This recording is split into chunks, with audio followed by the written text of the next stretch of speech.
Shalom Vacha, que le bon Dieu protège, vous donne la santé, la joie, la prospérité, bien sûr. Le titre de ce cours d'aujourd'hui, c'est à la mémoire de Alexandra Esther de Montréal, que Dieu repose son âme en paix. Bien sûr, après une longue maladie,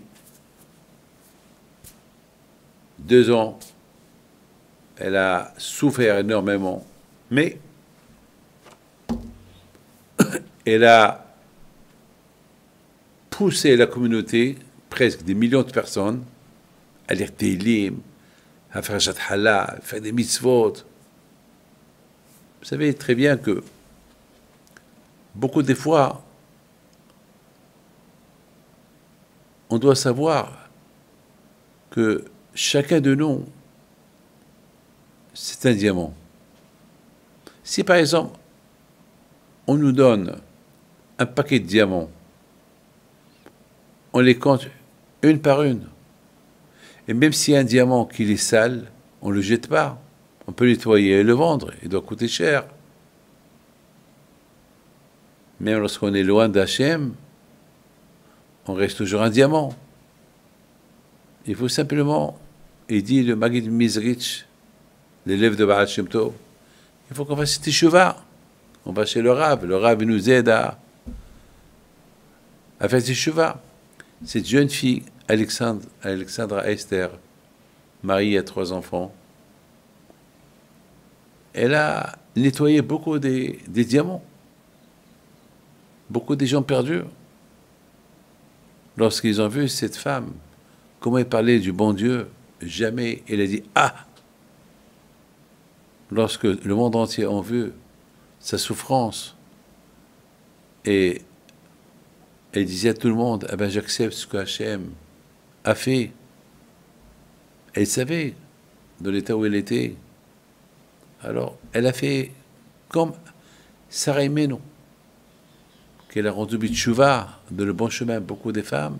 Comme ça, cette femme aussi, il a mis de la Teshuvah, beaucoup des gens, elle a. Mais il y a eu un problème. On m'appelle la semaine de la paracha de Haïsara, et on me dit que sa vie, elle est en danger.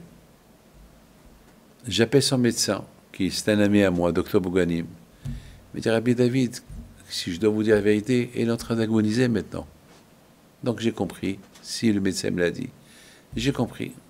Alors, déjà la question se pose, qu'est-ce qu'on va dire aux gens? Qu'est-ce qu'on va dire aux gens? Toutes les prières qu'on a fait pour elle. Qu'est-ce qu'on va dire?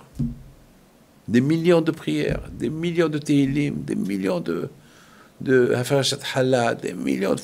Oh là là, pendant 2 ans. Du monde entier, on priait pour elle.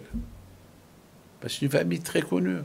Son beau-père, c'est Rab Sadia Al-Haddad, très connu, du centre Breslev. Alors, il connaît plein de monde. Donc, il avait... Donc, tout le monde priait. Qu'est-ce qu'on va dire? Mes amis, alors j'ai pris la parole.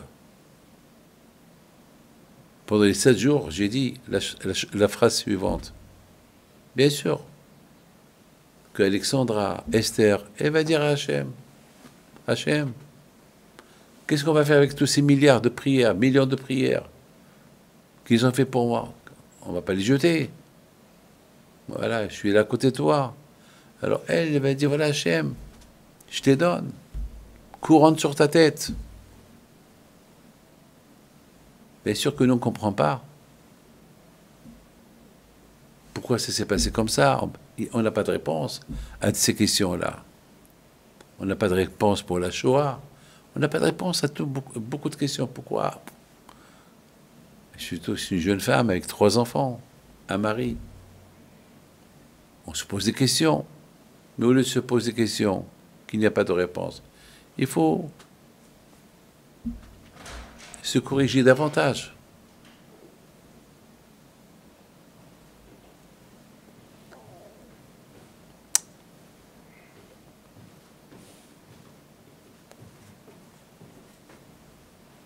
Il faut se corriger davantage. Peut-être faire attention dans la Shmirat HaLashon, parce que cette tzadékette, Zechrona Livracha, elle était toujours muette, elle ne parlait pas. Jamais elle a dit « Aïe !»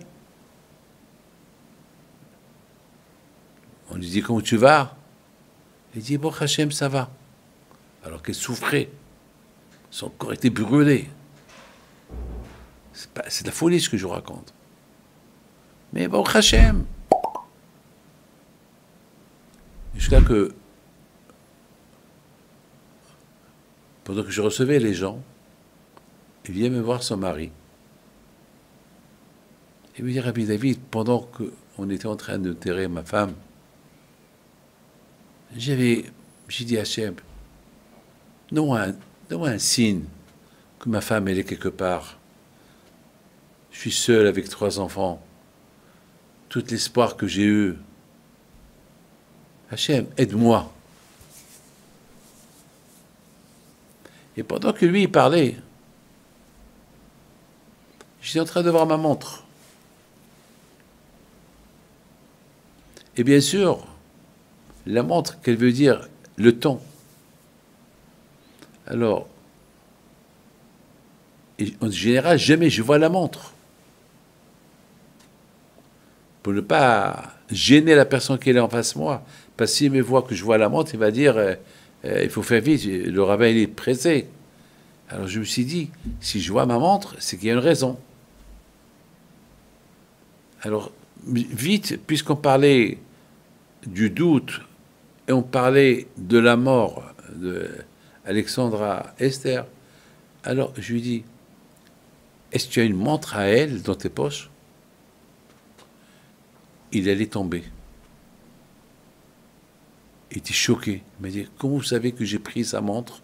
Je vais la prendre maintenant, avant de venir vous voir. Alors j'ai dit, c'est une preuve qu'elle ne veut pas, que tu as des doutes. Où elle se trouve, elle est à Gan Eden.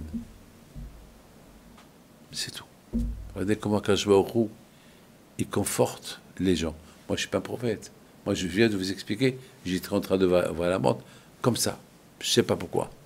Et Hachem, il a fait ce que... Il m'a guidé pour que je dise une phrase qu'il fallait dire.